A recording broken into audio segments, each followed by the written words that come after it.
Mariela, então, começava cronologicamente por este Congresso, depois de meses de trabalho e de discussão, acabaram por não aprovar novos estatutos.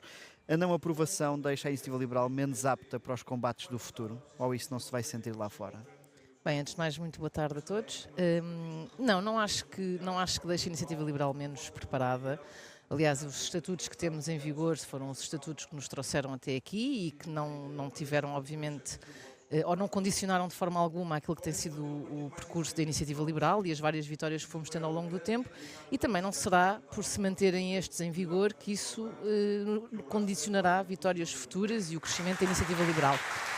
É óbvio, podia ser uma oportunidade para melhorar alguns aspectos, nomeadamente a questão do quórum, que acho que é perceptível para todos, que nos traz aqui alguns constrangimentos logísticos no arranque das convenções, mas lá está, também não há nenhuma questão estrutural que impeça qualquer situação futura de crescimento ou qualquer outra de outro género. Ainda assim, não há aqui uma derrota para a Direção Nacional depois de Rui Rocha ter apelado à aprovação dos estatutos, de João Coutinho Figueiredo a ter ido ao palco puxar dos galões dos resultados eleitorais para apelar a essa mudança. O facto de não ter conseguido os 2/3 não é uma derrota para a liderança da Iniciativa Liberal? Não acho que seja uma derrota da liderança, acho que isto é um processo perfeitamente normal e num partido com este tipo de exigência, nomeadamente dos 2/3 para alterar os estatutos. Sabíamos que seria difícil essa maioria e, portanto, vemos isto com completa naturalidade. Isto faz parte do processo democrático de qualquer partido. Aquilo que é importante é que a atual direção, que fez um compromisso com os membros na sua moção de estratégia global, a moção que foi aprovada, que era o de abrir esta revisão estatutária, essa promessa foi cumprida e por isso tivemos toda esta discussão no dia de ontem, que foi o culminar, no fundo, desse processo de revisão estatutária. E, no fundo, deu-se a palavra aos membros e os membros são soberanos nestas matérias e entenderam que se deveria manter os estatutos tal como estão, não deram a sua confiança a nenhuma das propostas alternativas apresentada e nada impede que num futuro não se abra novo processo de revisão estatutária. E por outro lado, pode-se fazer alguma leitura do facto de a proposta dos estatutos mais liberais ter conseguido menos de 30% nos tempos da corrida pela liderança, a última que houve na Iniciativa Liberal. Rui Rocha e Carla Castro tinham praticamente metade do partido cada um. Ontem não se viu essa mesma expressão. Pode haver aqui uma leitura sobre esses resultados? Eu não acho que se possa comparar coisas que não são comparáveis. Uma coisa é uma convenção eletiva e disputas de liderança com moções de estratégia global, que são obviamente documentos que no fundo definem toda a estratégia que o partido vai seguir. Outra coisa são questões estatutárias que dizem respeito a documentos que no fundo, ou neste caso a um documento que define um conjunto de regras de organização e funcionamento do partido. Portanto, são duas situações que não me parece que sejam sequer comparáveis. Pelo menos consideradas da oposição interna, têm estado sempre do outro lado, digamos assim, das propostas da direção, que foi o caso de ontem. São visões diferentes, perfeitamente normal num partido Não dá liberal. um novo fôlego a Rui Rocha para a convenção eletiva que aí vem? Lá está, eu acho que estamos a confundir duas realidades distintas. Uma coisa é a convenção estatutária. Ontem foi um momento de discutir estatutos, discutiram-se temas relevantes sobre o funcionamento do partido, visões diferentes e correu tudo com enorme urbanidade, com enorme civilidade. Foi de facto um exercício que eu acho que foi muito interessante desse ponto de vista, porque apesar de várias das pessoas aqui terem opiniões muito divergentes, conseguiram expressá-las com total à vontade e conseguimos ter uma discussão saudável sobre estes temas, que no fundo são temas algo mais burocráticos, chatos, digamos assim, e acho que se conseguiu fazê-lo com enorme urbanidade. Isso acho que é um ponto importante. Outra coisa será momentos de convenção eletiva em que aí há toda uma definição de política que não tem a ver com as regras de funcionamento interno apenas, mas tem a ver com aquilo que é o nosso posicionamento para fora, em que aí, obviamente, há toda uma relevância dos temas nacionais, daquilo que é o futuro, o posicionamento do partido, que é muito diferente daquilo que tivemos ontem aqui. E, portanto, fazer as duas ligações, ou tentar fazer essa ligação... Não retira leituras de uma coisa sobre a outra. Deixe-me ir ao mote desta convenção, sempre a crescer. Na entrada há também um placar gigante que mostra esses resultados. Ainda assim, nas legislativas não foram atingidos os objetivos. Na Madeira e nos Açores também ficaram aquém. Isto não é ver o copo só meio cheio? Eu acho que, face às circunstâncias desses vários atos eleitorais, a verdade é que nós temos tido sempre um aumento do número de votos. Isso é importante.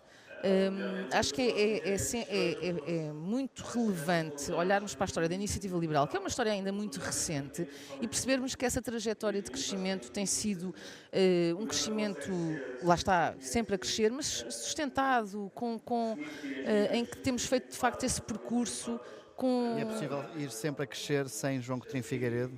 Não está o partido muito dependente da imagem de João Coutinho Figueiredo? Eu penso que não. Eu acho que é possível continuarmos a crescer. Nós temos muitos elementos dentro do partido com grande capacidade. Temos várias, e foi possível ver aqui vários dos nossos membros com enorme potencial. Temos vários deputados e, portanto, eu acho que neste momento já estamos num nível em que não dependemos apenas de uma pessoa ou de um presidente ou de um deputado ou o que quer que seja. E, portanto, acho que é possível continuarmos nesta rota de crescimento independentemente de João Coutinho Figueiredo, apesar de João Coutinho Figueiredo continuar a ser um elemento do partido e hoje em dia eurodeputado. Deixe-me perguntar-lhe, estamos perto do debate do Estado da Nação, que serve normalmente para um balanço dos últimos meses. O Governo está a cumprir as expectativas nestes primeiros meses de governação? Eu penso que o Governo tem ficado aquém das expectativas. O Governo tem apresentado sucessivos planos ao longo dos últimos meses, vários planos com um conjunto alargadíssimo de intenções, mas na prática temos visto pouca coisa. Portanto, há um anúncio portanto, continuamos um bocado na dinâmica dos PowerPoints, que era uma característica do anterior governo. Este governo mantém essa lógica dos PowerPoints, mas a verdade é que não chega praticamente nada à Assembleia da República. Não está solidária com Luís Montenegro quando diz que não é possível fazer tudo em 3 meses? Então, mas eu compreendo que seja difícil fazer tudo em 3 meses, mas também ninguém está à espera que o Governo faça tudo em 3 meses. Mas o Governo optou por fazer anúncios com um conjunto alargadíssimo de intenções, de medidas daquilo que quer fazer. Mas depois ele apresenta-as por iniciativa própria, ninguém lhes pediu que apresentassem tudo e mais alguma coisa. Mas o Governo entendeu que o devia fazer. Só que depois há, de facto, aqui uma diferença entre aquilo que é o apresentado e aquilo que depois é materializado na prática. E é essa materialização... Não estão a chegar ao Parlamento as medidas do Governo, não. É isso que está a dizer? Não. Mas tem uma visão mais negativa face, por exemplo, a João Coutinho Figueiredo, que até indicou ali que o PSD estava a ir em algum caminho que podia ir ao encontro daquilo que a IEL pensa para o país. O próprio Rui Rocha não deixou muitas críticas no discurso de ontem, ou seja, há aqui margem para trabalhar, para pensar, por exemplo, em votar favoravelmente o Orçamento do Estado e ter lá medidas, ou nem por isso?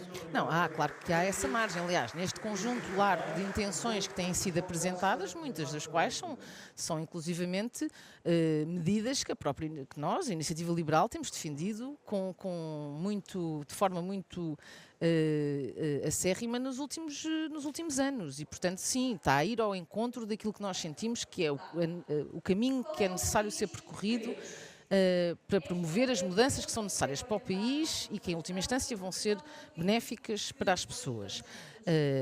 Portanto, não sei ainda qual é que será o nosso posicionamento relativamente ao Orçamento do Estado, até porque não conhecemos o documento. Mas tem a expectativa de conseguir impor algumas ideias da Iniciativa Liberal, mesmo sem ter os votos decisivos? Claro que para sim. Viabilizar. Até porque nós vamos continuar a apresentar, como sempre apresentámos em todos os orçamentos do Estado, propostas, inclusivamente em governos anteriores do próprio Partido Socialista, ou suportados pelo Partido Socialista, conseguimos ver algumas propostas aprovadas, portanto temos toda a expectativa de apresentar essas medidas e que algumas delas sejam aprovadas. E de não ficar à margem de uma negociação que a AD terá que fazer.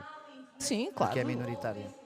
mas vamos apresentar as nossas propostas, independentemente da negociação ou não, é um direito que temos para o fazer na Assembleia da República e com a expectativa, obviamente, de algumas delas serem aprovadas.